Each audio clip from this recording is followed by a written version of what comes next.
சுத்தமாக ட்ரெயினே போகாதுடா, அவ்வளோதான்டா. இது அவ்வளோதானே சார்? 2 நாள் ஆகிடுமா இது எடுக்கிறதுக்கு?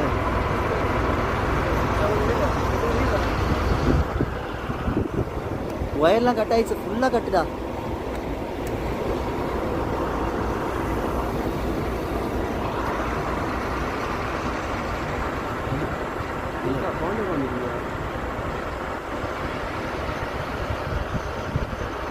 இங்கே தண்ணி இவங்க ஸ்ப்ரே பண்ணுறோம். பெட்டி காணுங்களா?